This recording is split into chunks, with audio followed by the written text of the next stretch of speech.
Hello, welcome to the Elevate Your Wellbeing podcast.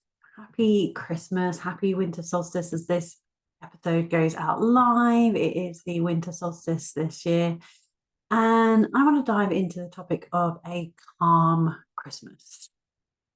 A friend of mine posted that she had been reading a book called Calm Christmas, and I was like, what a wonderful idea. And it then reminded me of a meme that I see that goes around a lot where it's got a saying and then it crosses things out. So I just really want to go into that and really highlight how do you feel as you go into the Christmas period, into the Christmas holidays? Because so many people do just rush into it. It's so focused on getting everything ready or getting everything right or getting everything perfect that a lot of other things go out the window. And I've seen this a lot in my years of teaching yoga. I'll have a 2 or 3 week break from physically teaching, and in that lead up I always encourage people that you could do this. It could take a few moments, but that would be enough if you did that every single day or every other day. And then we come back in the new year and it's amazing how many people, I want to say easily like 80% of the people that come to classes are like, I had all the best intentions, but I never got around to doing it. And I think a way of leading into that is really how can we create a calm Christmas?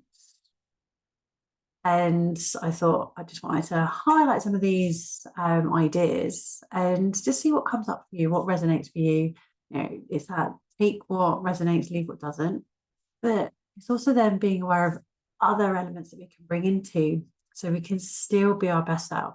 There's nothing worse than feeling stressed or uneasy on Christmas or over the holidays because other people will be picking that up and nothing has to be a particular way. So notice if you're in that pattern or that story of things have to be this way and really ask yourself, where does that come from? And does it create more stress than joy, which is something that's really interesting to dive into. So this I normally get seen shared as like the holiday to-do list. It's buy presents, wrap gifts, send cards, shop for food, make cookies, go and see the lights switched on. And it's how can we, again, come into that flip the script? How can we change our viewpoint on that? And I think this really comes down to our mindset around it. So things like buy presents becomes be present. How can you be more present with the people around you? And that can be quite a calm sort of approach to going into Christmas. How can you have that essence of just being present, keeping things really, really simple? And even this comes into how every household has their own unique traditions. So I know for me growing up, it was a case of we'd always have something on Christmas Eve, like some pajamas or a book to read sort of thing. So there was something to lead into the festivities, but it was really, really super simple. And that just had a really nice element around it. And then you could be present with the people then when you're just giving such a really simple gift. And then if you're doing the gift of like unwrapping like a book per person on Christmas Eve, and then you're just present, even if you're just all reading that book, you're present in that moment with the others reading the book, even if you're just reading a book. It's a really beautiful practice to go into. The second one, wrapping gifts, becomes wrap someone in a hug. Especially over the last few years, how magical does a hug feel? Even more so now, I think. And again, it comes back to that being present. How can you just really be present with someone and create a connection with someone? I really, really love the third one. So rather than sending cards, for example, send love. And you could do this really simply, really easily in your journaling practice, in your meditation practice, or in your gratitude practice. So you can really connect to that essence of love and write it out in your journal or that gratitude practice. It might be something that you say out loud. If you're working with a gratitude and affirmation practice, you could meditate and make that a focus of being in that energy of love, being around the people you love, and how that feels. So even if they're not physically present with you, how does it feel to sit in meditation as though you're sitting with those people? And that just helps to send that out.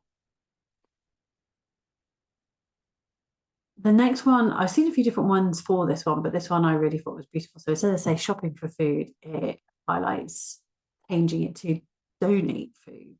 So you can look at what could you possibly potentially donate, or it could be changing that to volunteering in like a soup kitchen, or how are you spending your energy with others that aren't necessarily as fortunate as you. So it's like, how can you give a gift in a slightly different way? Making cookies becomes make peace, and I think that can really come back around to the same as that send love. How can you release and let go of things that maybe didn't go your way, or things that didn't necessarily go the way you would have liked them to in this year? How can you make peace with those situations? How can you release and let go?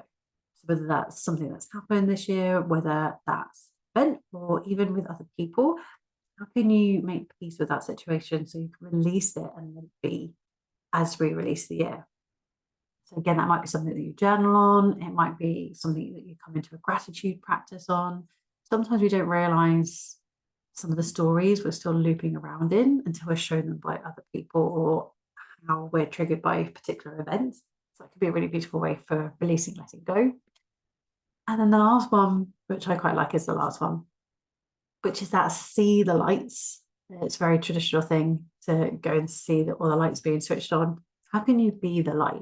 And this, for me, really comes around to something one of my mentors says. It's like, be a lighthouse. How can you be that guiding light for other people? And I think that's really the big essence, really, isn't it? It's like, how can you change things? It's not changing the world, but it's changing yourself, because that in itself will change the world. So how can you be more present? How can you create a connection with other people, sitting in that energy of love? How can you donate or give the gift of your time or food in a slightly different way than maybe you already do? How can you make peace and let go of things that have happened this year, especially if they haven't necessarily gone the way you would have particularly liked them to be? How can you be the light? How can you be that guiding light, that lighthouse for someone else? How can you be there for others? And maybe not in a way that seems traditional, but it's acting from a place of love, gratitude, peace, and just being that guiding light. So how you show up and how you respond and how you generally are really helps other people sort of look to you and think, that is a way that I would like to be. So you might not even necessarily realize what you're doing, your actions have that ripple effect. But just by being present and creating that connection and in the energy of love and in that energy of peace and letting go, can have that huge ripple effect. And I'd love to know what you are going to have a little go with for creating a little bit more of a calm Christmas. Does Christmas feel calm already? Does it feel joyful already? Or is it a time of stress because you feel everything needs to be perfect or should be perfect because it's a story that you've brought in, as maybe that's what you've seen from your parent or from your family? How can it be mixed up a little bit just to go into, say, like the 3Ds? How can you delegate? Can you delay things? Does it have to be all at the same time? Can things be spread out over the holiday season to make it a little bit easier?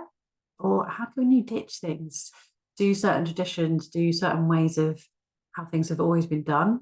Do they still serve you? Are they still enjoyable, or are they creating stress? So do really look at how things are done for you and your family, or how you do things for yourself and your family, and just check in. Does this really resonate? Does this help me enjoy it?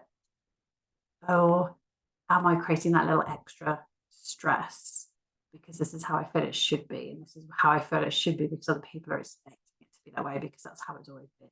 So check in with the stories that we're telling ourselves. So I'm going to keep this one nice and short and sweet as we start to wrap up the year. I've got one more episode that is going to be coming out in 2023. So we're going to be wrapping up with a 90-day review. So I'm going to have a little review of my year and then just encourage you to go into a 90-day review. we'll be back in 2024, starting off with a 90-day plan and setting some goals.